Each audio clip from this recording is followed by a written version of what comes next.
today, for the first time with the LSO, our composer, Stas Nammin. Nice to meet you. It's a big honor for me to work with the best musicians in the world.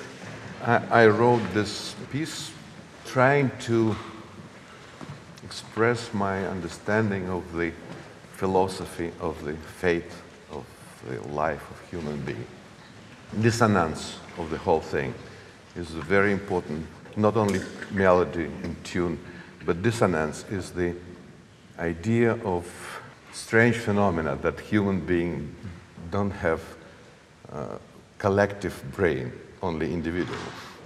So individual, they're Einstein and any geniuses, but as a collective brain, they're ruining themselves.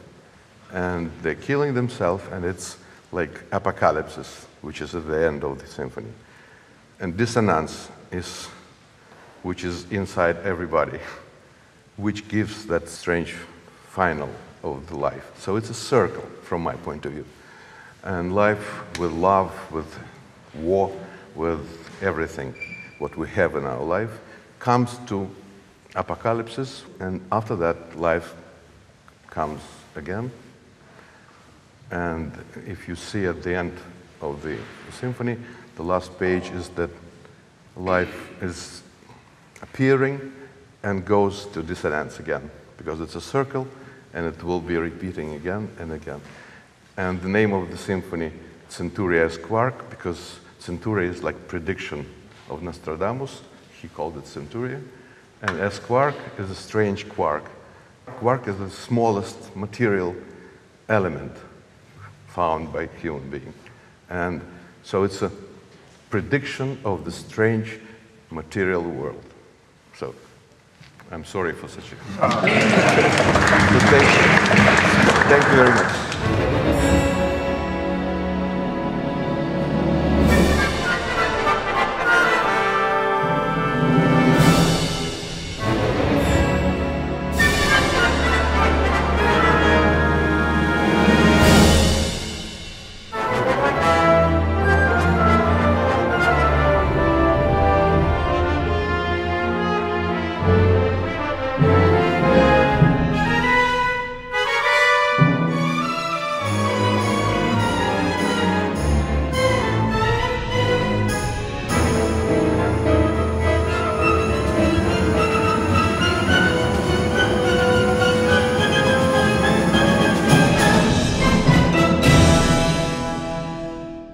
The piece that we've been recording here today is a new symphony by Stas Namina.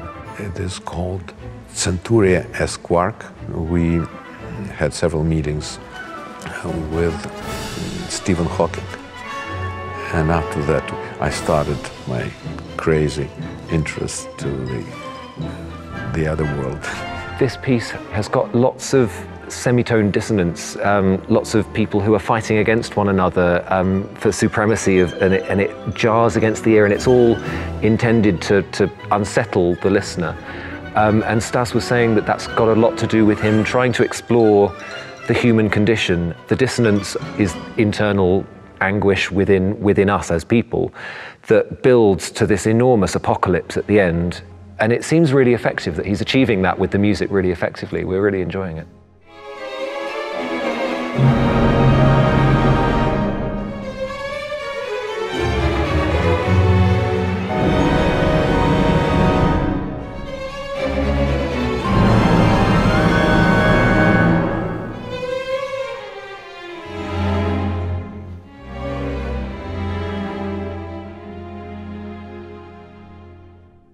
First of all, the conductor. He is so professional, so sensitive.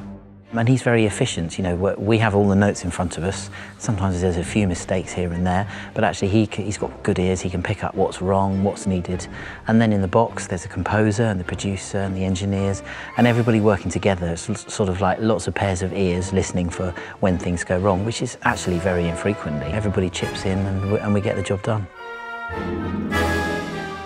He contacted us about a month ago, and we were in contact several times a week, discussing different pieces of the symphony.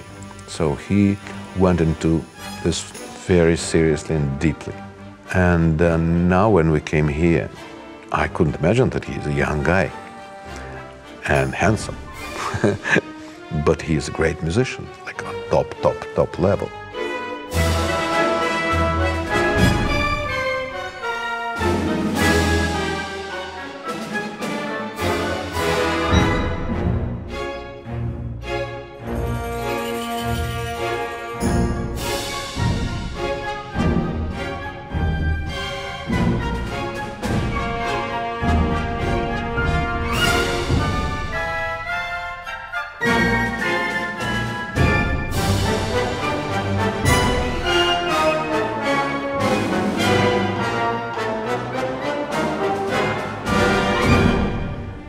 I have spent a long time sort of getting to know this music and to work out what it is that I'm trying to say in the performance of it.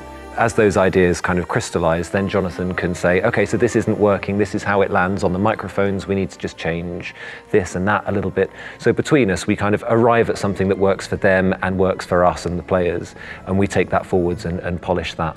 Jonathan, from my point of view, is not just sound engineer, he's for sure producer.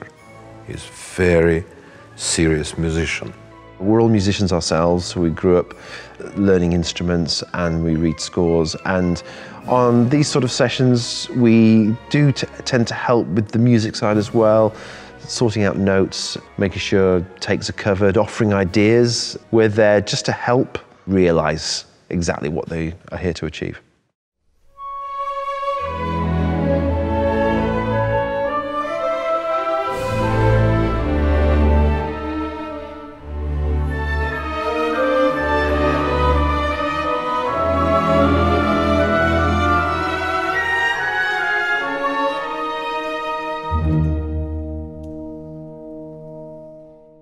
My mother was a classical musician.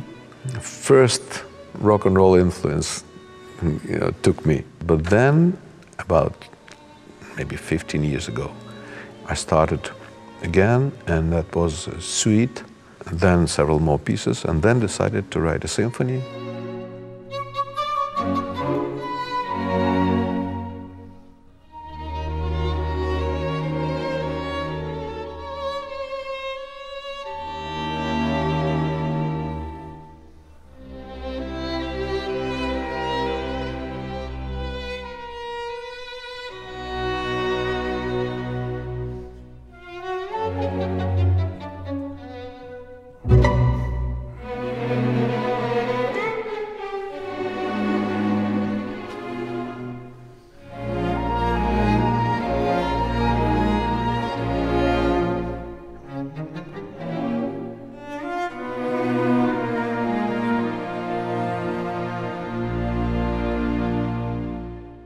Everybody knows that London Symphony Orchestra is one of the best, even maybe the best in the world.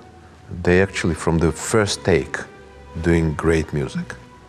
And if they're doing 2 or 3 takes, the third is magnificent. We're very lucky that we have an extraordinary pool of musicians in London. When you couple that standard of musicianship with an acoustic, with the microphones, with the experience of putting together those projects, we have something that we all think is something very special. And it's always terrific and very positive thing that people want to use that combination and appreciate the standard of that combination for making other people's music come alive. The orchestra are all here bringing a huge amount of expertise to the table, and so you don't need to do too much. They're all experts at what they do as well. So all you're doing is just channeling that into one vision.